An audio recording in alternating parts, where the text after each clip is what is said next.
नमस्कार, मैं अंशिका। झारखंड अब तक में आपका स्वागत है। और आज हम लोग जो बातचीत करने वाले हैं ये साइबर क्राइम से रिलेटेड बात करने वाले हैं। जिस तरह से हम लोग डिपेंडेंट हो गए हैं नेट पे, इंटरनेट पे, चाहे वो मोबाइल हो, चाहे वो लैपटॉप हो, कहीं पर भी आज हम घर बैठे ही दुनिया में पूरे विश्व की परिक्रमा कर सकते हैं, कुछ भी खरीद सकते हैं और बहुत सारी चीज़ें कर सकते हैं। यानी हम डिपेंडेंट हो गए हैं इंटरनेट पे। जिस तरह से इंटरनेट की वृद्धि हुई है उसी तरह से अपराध की जो प्रक्रिया है वो भी काफ़ी बढ़ गई है।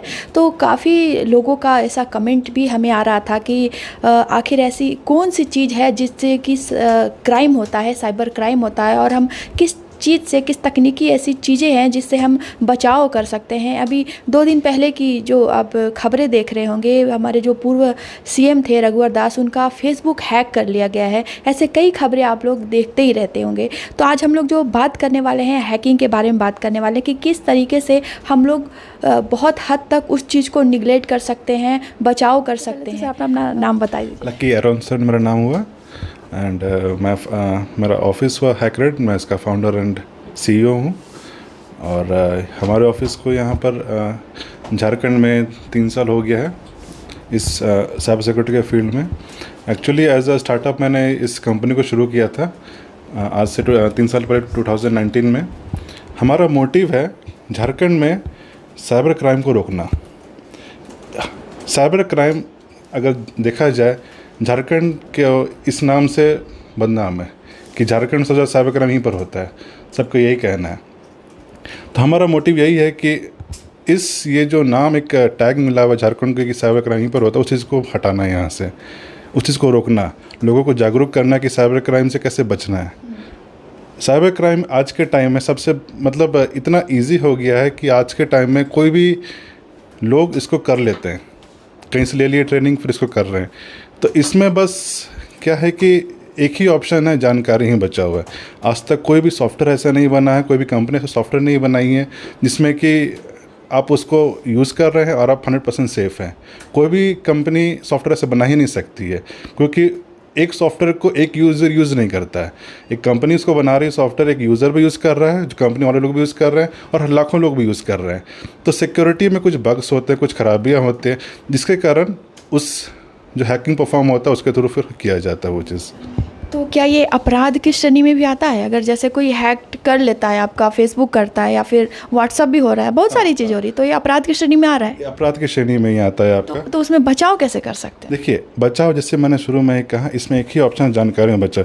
कोई भी चीज़ हैक होता कैसे है, जैसे कोई भी फ़ोन हुआ, कोई भी व्हाट्सएप हुआ, कोई फेसबुक, इंस्टाग्राम, हैक होता कैसे है? हम लोग क्या करते हैं, हम लोग बस उसको यूज़ करना जानते हैं। आईडी बनाई, हमने यूज़ करना चालू किया। तो इसमें क्या है कि कोई भी एज अ हैकर जैसे कि चाहता है कि मैं उसका आईडी हैक करूँ या कुछ भी हैक करूँ, तो वो पहले उसको स्टडी करता है, उसका वीक पॉइंट क्या है, और उसके बाद उसको एक लिंक भेजेगा या कोई ऐप भेजेगा, जिसके थ्रू जिसने वो लिंक क्लिक किया, जो विक्टिम है, उसका वो फ़ोन का एक्सेस पूरा हैकर को चला गया उसके पास, चाहे लिंक हुआ चाहे ऐप हुआ। आपको जैसे मान लिया व्हाट्सएप में एक आया मैसेज कि आपको जियो एक ऑफ़र दे रहा है, ये ऐप डालिए, आपको 2 GB data free.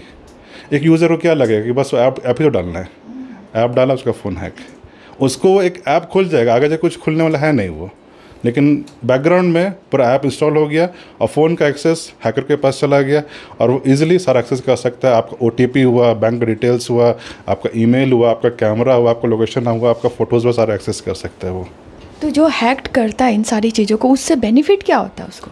Benefit actually देखा जाए, अगर कोई यूज़र को कोई फेसबुक आईडी हैक कर रहा है, मिसयूज़ कर सकता है, फिशिंग कर सकता है, फ्रॉड कर सकता है, ब्लैकमेलिंग कर सकता है कि आपका फ़ोटोज़ मेरे पास है, मान लो आपका आईडी मेरे पास है, मैं आपका आईडी से किसी और को एक फेक मैसेज भेज दूँ, धमकी भरा मैसेज भेज दिया, तो कोई भी जो थर्ड यूज़र है उसको लगे कि वो तो वही यूज़र भेजा है, तो इसमें जो हैकर है वो तो फिर ईजिली एक्सप्लॉइट कर सकता है उसको।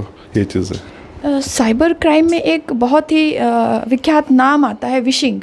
तो ये फिशिंग, तो ये क्या है?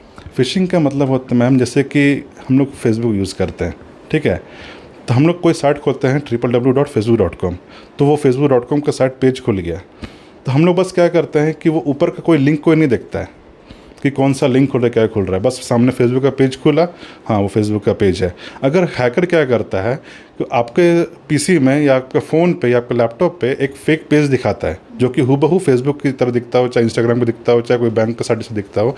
तो विक्टिम क्या करता है कि उसको लगता है कि वो मेरा पेज खुल गया। अब उसमें क्या करता है, अपना पर्सनल डिटेल्स डाला, यूज़र नेम, पासवर्ड, ईमेल डाला, तो वो हैकर के पास चला गया। आगे जाके कुछ खुलने वाला है भी नहीं, बस वो हैकर के पास चला गया, इसलिए वो एक्सेस कर सकता है उसका अकाउंट को। और आईडी स्पोकिंग करके कुछ है? आईडी स्पूफिंग का मतलब मैम होता है जैसे कि मान लिया कि आपका एक फेसबुक आईडी बना हुआ है, उसका एक डुप्लीकेट आईडी मैंने बना दिया और उसको मैंने थर्ड पार्टी कुछ क्राइम करने के लिए यूज़ किया, फिर वो हो गया आईडी स्पूफिंग। और ट्रोजन इसको बोलते हैं मैम, ये एक तरह का वायरस होता है जिससे कोई भी हम सिस्टम में इंस्टॉल करते हैं। कोई हैकर क्या करता है, एक यूज़र है, ठीक है, उसको एक फाइल बना के दिया, उसके अंदर एक वायरस डाल दिया, सिंपल लैंग्वेज में बोला जाए वायरस डाल दिया, फिर उसको बोल सकते हैं पेलोड डाल दिया उसने। तो वो सिस्टम फाइल, मान लिया कोई एक वीडियो का फाइल है, ठीक है, वीडियो का फाइल कोई पीसी में मैंने उसको चला दिया, चाहे वीडियो का फाइल हो, चाहे पीडीएफ हो, चाहे एक्सेल का फाइल हो, मैंने उसको पीसी में रन करा दिया, तो उसमें क्या होगा, उसका पीसी का सारा एक्सेस हैकर के पास चला गया वो। तो इससे बचाव क्या है? अभी तो मैम, अभी जिससे जनरली बचने के लिए सब को अपने लैपटॉप में सबसे बेस्ट एंटीवायरस यूज़ करना चाहिए मार्केट के टाइम, आज के टाइम में। और सबसे पहली बात, किसी अननोन सोर्स से कोई सॉफ्टवेयर या कोई एप्लीकेशन इंस्टॉल नहीं करना चाहिए, ट्रस्टेड सोर्स से ही करना चाहिए बस। जैसे कि बच्चे जो खासकर गेम खेलते हैं और कई चीज़ें उससे भी वो हैक्ड होती है, तो बच्चों को कैसे बचाया जाए इन सारी चीज़ों में? सबसे पहले तो बात तो मैम, पैरेंटल कंट्रोल एक फ़ीचर आता है, वो हम लोग के डिवाइसेस में यूज़ करना चाहिए, चाहे फ़ोन हो चाहे लैपटॉप में। और सबसे पहली बात, अगर कोई बच्चे कोई गेम खेल रहे हैं, चाहे लैपटॉप में गेम खेल रहे हैं, तो पेरेंट्स इसके ज़िम्मेदार होते हैं, क्योंकि बच्चे तो उनको पता ही नहीं वो है क्या। लेकिन पेरेंट्स को कुछ जानकारी होना चाहिए कि बच्चे क्या यूज़ कर रहे हैं। बच्चे तो बस क्या, कोई ऐप है, क्लिक करते जा रहे हैं, खुलते जा रहे हैं, बस करते जा रहे हैं। तो कोई ऐसा एंटीवायरस कुछ ऐसा बताना चाहेंगे? अभी तो मैम अगर मार्केट में देखा जाए तो दो सबसे बेस्ट एंटीवायरस है, एक है कैस्पर्सकी और एक है क्विकहिल, जो कि मार्केट में भी बेस्ट है।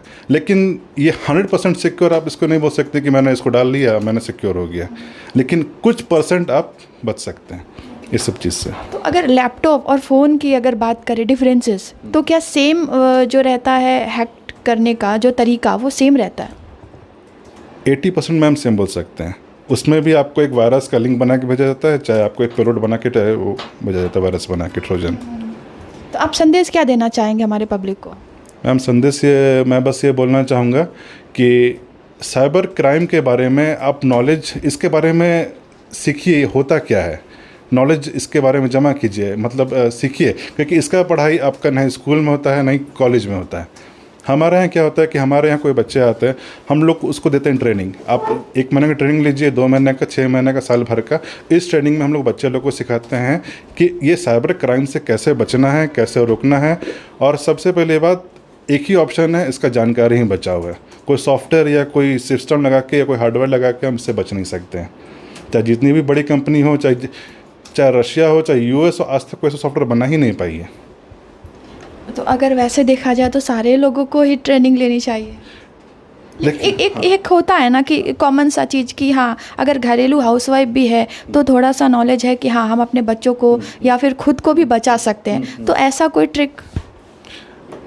जैसे कि अभी तो मैम हम लोग कैंपेन्स चलाते हैं, जैसे कि कोई स्कूल में, कोई हॉस्पिटल्स में जाके, कोई ऑफिस हो गया, वहाँ जाके मतलब 1-2 घंटे का वर्कशॉप रहता है। उसमें बेसिक इन्फॉर्मेशन देते हैं कि कोई भी चीज़ फंक्शन कैसे करता है फ़ोन में, कैसे लिंक्स आता है, कैसे क्या होता है, वो सब चीज़ वो तो हम लोग देते हैं अभी। और दूसरा पार्ट क्या है कि इस फील्ड में मेरे को एज अ जॉब के लिए भी क्या बेनिफिट्स है ट्रेनिंग लेने के बाद। इसका वैकेंसीज आपका IT सेल्स में निकलता है, IT कंपनीज़ में निकलता है, आपका बैंक्स में निकलता है आपका, और पुलिस में भी निकलता है, साइबर सेल में भी आपका निकलता है।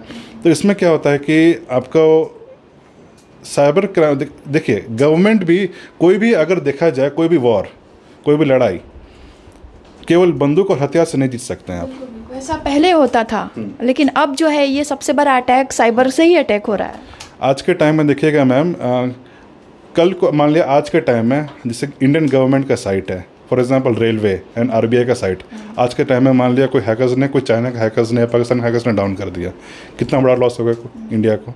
तो उसी चीज़ को रोकने के लिए इसका जानकारी लेना बहुत बड़ी ये है, ट्रेनिंग लेना।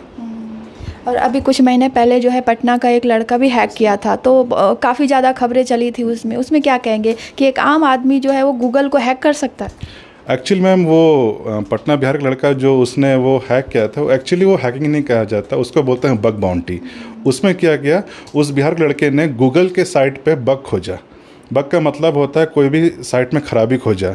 तो कंपनी क्या करती है, चाहे गूगल हो, चाहे फेसबुक हो, चाहे फ्लिपकार्ट, कोई भी साइट हो, आप उन लोगों के साइट पर जाकर अगर बग खोजते हैं खराबी, तो कंपनी क्या करती है, उसके बदले आपको as a reward money, as a prize money पैसा देती है कि आपने हमारे साइट में बग खोजा, उसका एज अ बाउंटी प्राइस। यानी कि अगर देखा जाए तो कई क्या 90% लोगों को जो है ये पता नहीं है कि बग क्या होता है और हैकिंग क्या होता है, बस एक दे दिया कि हाँ हैक हो गया इस तरह से।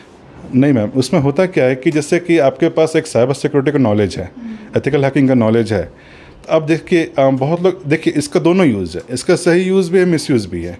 जैसे कि मिसयूज़, जैसे किसी का फ्रॉड कर लिया, ब्लैकमेल का, वो तो एक दूसरा पार्ट है। सही यूज़, आपने हैकिंग का नॉलेज यूज़ करके साइट पे खराबी खोजा।